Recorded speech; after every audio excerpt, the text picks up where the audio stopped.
4 सालों के लंबे और बहुत ही ज्यादा थका देने वाले इंतजार के बाद आखिरकार लद्दाख और चीन की सीमा से बहुत ही बड़ी खुशखबरी आ गई है। और ये खुशखबरी इसीलिए है क्योंकि दुनिया भर में जो संकट पैदा हो रहा है ना, भारत इसका फायदा उठाना चाहता है। और हम फायदा तभी उठा सकते हैं जब हमारे बॉर्डर शांत हों। आने वाले 2 साल हमारे लिए बहुत ज्यादा क्रूशल हैं। अगर हमने पश्चिमी देशों की कमजोरी और दुनिया भर में हो रहे युद्धों से अपने सही पत्तों को चलकर फायदा उठा ले गए ना, तो आने वाली कई सारी पीढ़ियां हमारी 2024 और 25 को याद रखेंगी। अब वो कैसे, तो वो तो मैं आपको बाद में बताऊंगा, पहले आप खबर जान लीजिए। लेकिन दोस्तों, उससे पहले अगर अभी तक आपने इस चैनल को सब्सक्राइब नहीं किया है तो आपसे विनम्र निवेदन है कि आप इस चैनल को सब्सक्राइब कर नोटिफिकेशन बेल को ऑन कर लीजिए और वीडियो को लाइक कर दीजिए। चलिए हम वीडियो में वापस आते हैं। तो दोस्तों, जैसा कि आप स्क्रीन पर देख सकते हैं, चीन ने खुद अपने मुंह से ये बात कबूल कर ली है कि उसने गलवान घाटी समेत लद्दाख के 4 क्रूशल पॉइंट से अपनी सेना को हटा लिया है। और इतना ही नहीं, आगे ये भी बताया गया है कि ये जो डिसएंगेजमेंट है वो लगभग पूरा होने वाला है। यानी कि 2020 से पहले जब गलवान घाटी की हिंसा हुई थी, उससे पहले चीन और भारत की सेनाएं जहां पर थीं, वो उन्हीं पोजीशंस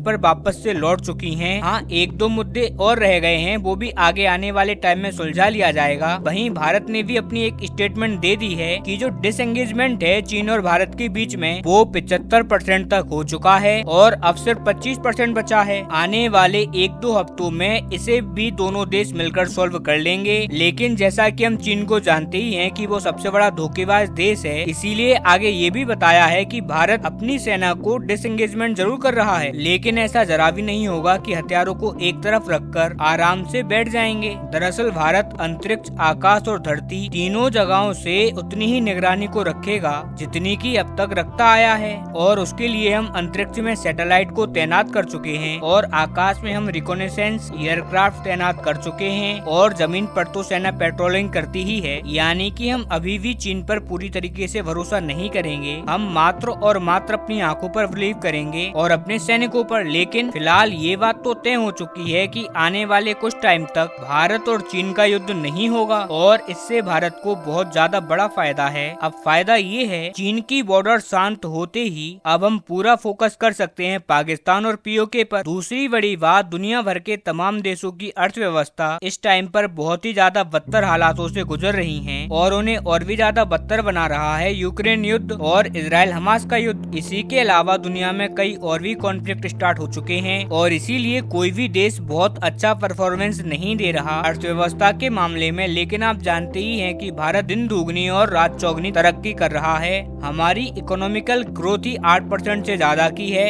अब हम ऐसे टाइम में जब दुनिया गिर रही है, तब हम 8% की रफ्तार से बढ़ेंगे ना, तो इसका मतलब ये होगा कि हमारी रफ्तार लिटरली दुगनी हो जाएगी। कुल मिलाकर दुनिया गिर रही है और हम चल रहे हैं और इसीलिए ये भारत के पास बहुत ही अच्छा मौका है दुनिया के तमाम ताकतवर देशों को ओवरटेक कर इकोनॉमिक वाइज जबरदस्त तरीके से तरक्की करने की। क्योंकि दुनिया भर के निवेशक पैसा लेकर बैठे हैं, उनको समझ नहीं आ रहा कि वो कहां पर निवेश करें, कहां पर अपना पैसा लगाएं। क्योंकि अमेरिका की तो आर्थिक हालत बहुत ज्यादा बदतर होती जा रही है। मैंने आपको कल ही वीडियो में बताया था कि कैसे अमेरिका की 400 से ज्यादा कंपनियां बैंकरप्ट हो गयी। अमेरिका का कर्ज कैसे माउंट एवरेस्ट बन चुका है। वहीं यूरोप भी पूरा यूक्रेन युद्ध में उलझा हुआ है। अब हम चीन की बात करते हैं तो आंतरिक परेशानी इतनी ज्यादा है कि वो उससे ही नहीं निकल पा रहा। इसीलिए भारत अगर इन निवेशकों को अट्रैक्ट कर लेता है ना, सिर्फ और सिर्फ 2 साल के लिए, ज्यादा नहीं, मात्र 2-2.5 साल के लिए भी अगर ये अपने देश में इनको लेके आ जाता है ना, तो आगे आने वाली कई पीढ़ियां साल 2025, 26, 27 को हमेशा हमेशा के लिए याद रखेंगी। तब भारतीय अर्थव्यवस्था को असली बूस्ट, असली वरदान मिला, जिसकी वजह से भारत आर्थिक ही नहीं कंप्लीट सुपर पावर बना दुनिया की। और अभी भारत के लिए जरूरी है कि वो जल्दी से जल्दी इकोनॉमिकल रिफॉर्म करे और इन विदेशी इन्वेस्टर्स को भारत में अट्रैक्ट करे। क्योंकि इससे बड़ा गोल्डन चांस भारत को नहीं मिलने वाला। क्योंकि आपने भले ही कुछ टाइम के लिए अपने बॉर्डर अपने सबसे बड़े दुश्मन के साथ शांत कर लिए हैं और अब टाइम आ चुका है कि आप पूरी तरीके से अपनी इकोनॉमी पर फोकस करें।